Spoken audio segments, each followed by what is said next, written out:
שוב שלום לכם, אלו מכם שהייתם איתנו כאן מתחילת השבוע, ואלו מכם שהצטרפו אלינו כאן היום. חכו ותראו איזה הפתעות צוות ווינטר קלאב הכינו לכם. כי כמו שכולכם יודעים, בסאנרייז יש מקום לכל החלומות. יש מקום לכל החלומות במלון מג'יק סאנרייז.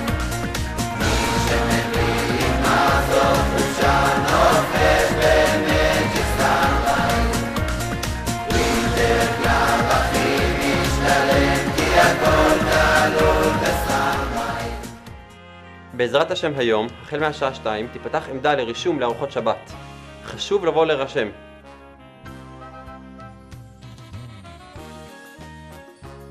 כמו שוודאי שמעתם, היום בשעה 4 תתקיים פינת סדנת העמים באולם חמסין עם הגברת מירי זורגר.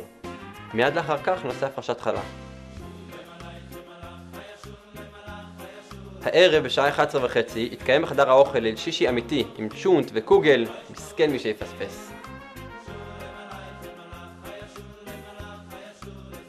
ביום שישי תהיה בלובי עמדת חלוקת מפתחות שבת. אל תשכחו לבוא לקחת את המפתחות וכדי שלא תנהלו מחוץ לחדר. תואמיה לשבת תתקיים בחדר האוכל בשעה 12:30. האורות בחדרים יישארו דלוקים לפי בחירתכם. הדלקת נרות תתקיים בלובי. עקב הסכנה שבדבר, אין להדליק נרות בחדרים.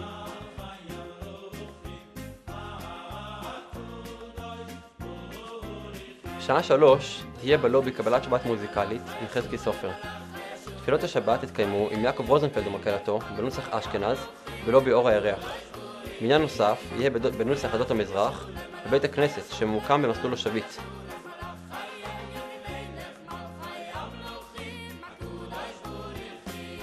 לאחר הסעודה בלילה תתקבץ לזיץ מפואר עד השעות הקטנות של הלילה עם חזקי סופר, יעקב רוזנפלד ומקהלתם, בנוסף לפרפראות השבת עם הרב מוטה פרנק. בשבת בבוקר לפני התפילה יחולקו עוגות בכניסה ללובי. קידוש יתקיים אחרי התפילה בערך בשעה 10:30. לאחר הסעודה נצא יחד, מבוגרים וילדים, לסיור במרחבי הקיבוץ. בשעה 3 תימסר הרצאה מפי הרב מוטה פרנק בלובי אור הירח. כמו כן, בשעה 3 נארגן אבות ובנים לילדים בבית הכנסת שממוקם במסלול השביט, וארגון בתיה לבנות באולם חמסין. הגיע הזמן לסעודה שלישית. בעזרת השם בשעה 4:30 נתקבץ כולנו יחד לסעודה שלישית בחדר האוכל בצוותא.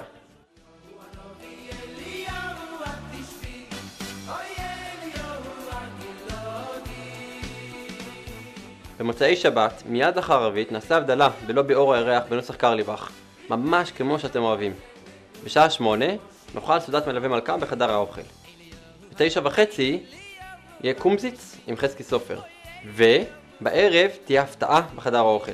לא לשכוח למלא את המשוב, בואו תכתבו איך הסרט הזה בו אתם באמצע לצפות היה נהדר. וגם אל תשכחו לשבח את הצוות הענק והמדהים של ווינטר קלאב, שהכינו לכם כזו חופשה מהנה. דרך אגב, שווה למלא את המשוב, כי בין ממלא המשוב תתקיים הגרלה.